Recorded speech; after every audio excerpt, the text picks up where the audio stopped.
people would ask us, Pearl and me, where can I send my child to learn what you are doing?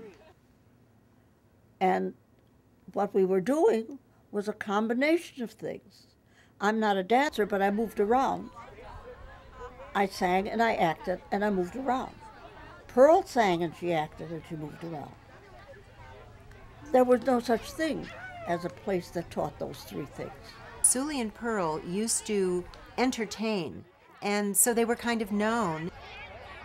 I started studying there, and I just loved it. If my parents wanted to ever punish me, all they had to do was threaten to take Suli and Pearl Horan away.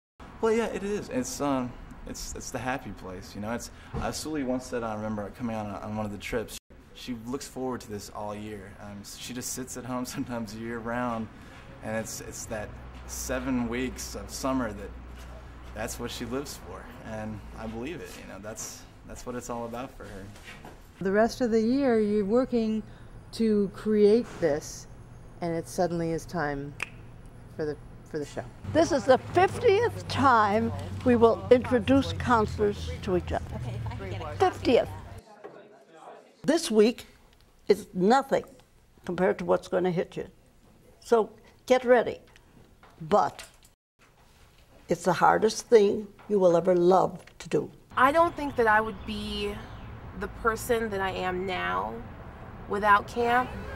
I don't know why that is, but I do know that that's true. A Horan family sets out to change people's lives, makes them better. They find something you're good at, and they help you explore that even if it's not in the theater. The philosophy of this camp, probably inclusion is probably the best word for it, or something like that, and acceptance.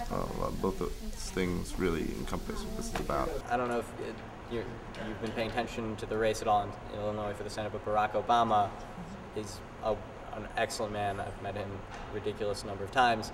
But his whole thing, he talks about, in his stump speech, he talks about his political philosophy being that we're all connected in some way, and that if, you know, there is a small black child in the inner city of Chicago not getting a good education, even if it's not my child, and even if I don't even know them, it affects my world, and it makes my world a worse place to live. Which is, if Suli were to run for office, that's exactly what she would tell you. Make everybody feel like they are certainly equal, if not special. Everybody is special. Everybody's got something special about them. I like the camp atmosphere, and it's just so much different from my old camp that it's more involved, and it's more intense. Like, you find out more about these campers before they even get here than any of my counselors knew in the 1 week that I was with them, so it's more personal. People love it. They love to be known. A child loves recognition. Don't you? I just didn't expect that they would know him so well after just 3 weeks, and that they would take such an interest in his growth and development as a person, as a camper,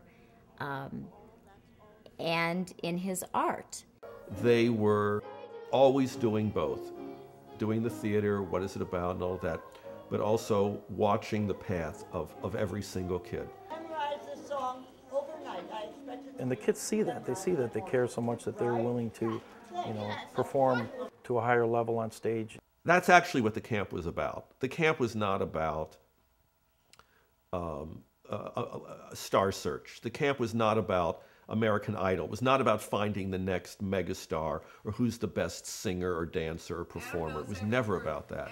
It was actually about building esteem, self-esteem. I figured out when a long time ago, I don't know how long ago, that they're learning how to sing and dance or act here. They're not preparing you for being an actor. They're preparing you for life. Because if you ever are like a doctor, you may have to give a speech, but you won't get stage fright if you're an actor like doctor. So you need this for life, and not only acting, for life. They were not like high school drama teachers or kindergarten drama teachers who were just kind of giving it lip service. They were real pros at it. They were troopers from the old school of theater. And I think they instilled that in everyone. I think everyone got that. You became not sloppy. You learned good habits. You heard what you were singing right and wrong. And then if you were good, they'd take you further. They'd take you even further. So that was great.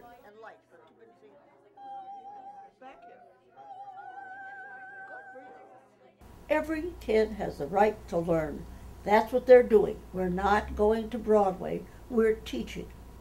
And if you're going to teach a child to do this thing, then don't stick them in the back because they're not as good as somebody up front. Don't just let them be in the chorus because they're not good enough to solo. The world will not come to an end if somebody sings off pitch. Nothing's going to happen, except if you tell the kid, yes, you can do it. And yes, I trust you to do it. They're going to feel good about themselves. And then when they do it, much better about themselves.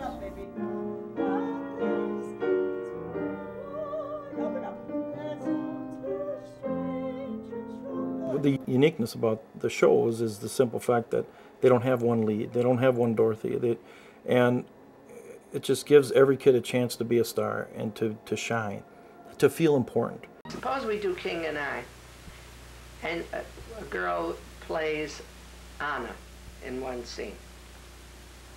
Later, she then becomes a king's wife.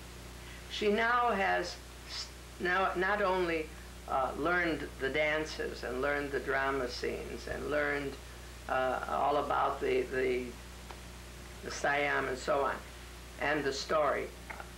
She has known what it is to be Anna, and she then looks at Anna with different eyes. I mean, worse than the scenery, I never did the wardrobe stuff, but the costumes for all those kids was really loony. You know, scenery only comes in one size, you know, it just fits the theater.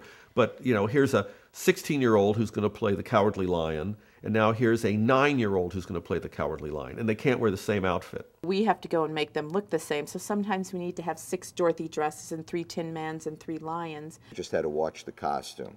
You know, when that costume came on, you knew that was Dorothy. It didn't make any difference if she was 5'10" or 4'1". You knew that was Dorothy because of the pinafore that she wore and the costume she was wearing. Never saw the sun shining so bright. Never saw things going so right.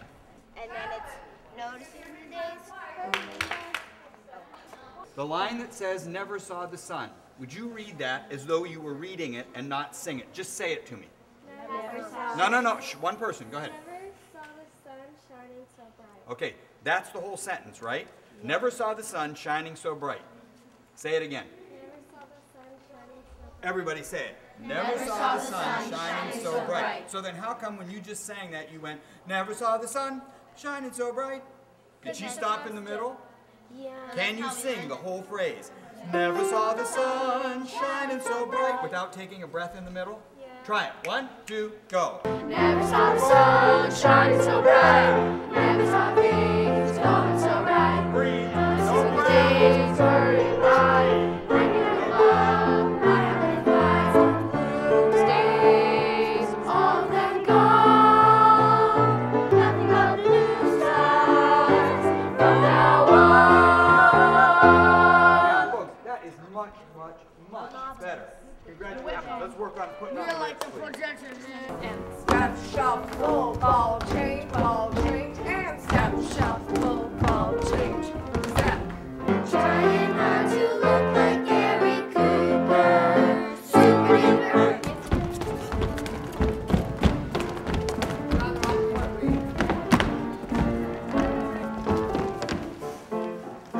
Put it on the wrist. Put it on the wrist. I started acting when it was a really, really low point in my life. And I think the reason I started acting is because I liked the fact that I got to be a different person. And that was like great for me. But when I came to camp, it made me realize that the acting isn't about being the different person. Like, it's not about being a different person than yourself. it's more about being able to show the audience that you can be a different person and you can get into it and you can love it.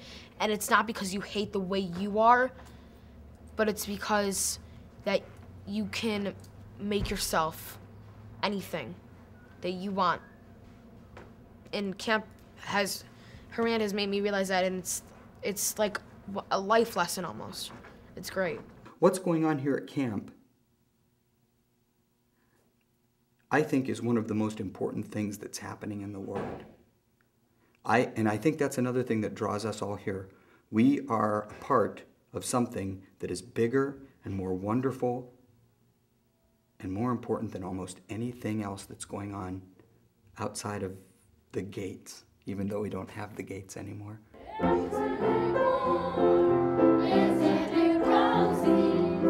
Like, definitely, you aren't a stereotype here. You are who you are. It's because they don't judge you on how you look or act, but it's because of how you are to them. Also, camp, you can be big, tall, skinny, fat, short, whatever. Everybody just loves you. Like, there's no groups here. It feels like not just that these people are just my friends, but they feel like my family since I've been here.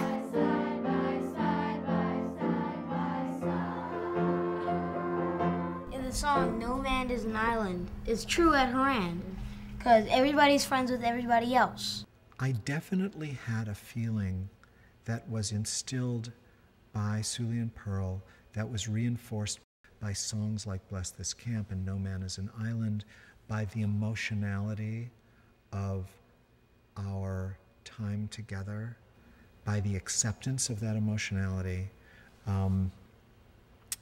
that we were part of a stream that was bigger than ourselves. The chain will be broken and all men will have their reward.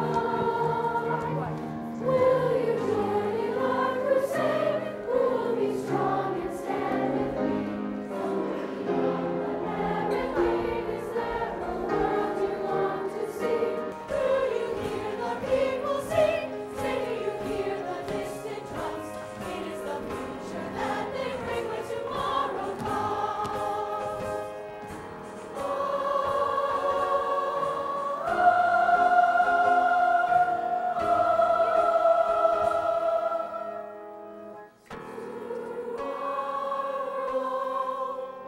And Suli always says, one day at this place seems like 6 weeks. And at the end of the 6 weeks, it seems like it was just a day. You know, in retrospect, Right. you think about what we were doing there, it's insane. Forget the pageant, which most people would turn their away from, never do. The end of the year thing, the 15 musicals in 2.5 days, that's like nuts. And now as an experienced adult, if you said 15, I'd say, yeah, me and what army? You know, what are you talking about? You know, forget about the technical part. I'll get that done. You're nuts. You're nuts to even attempt this. And they did it every summer.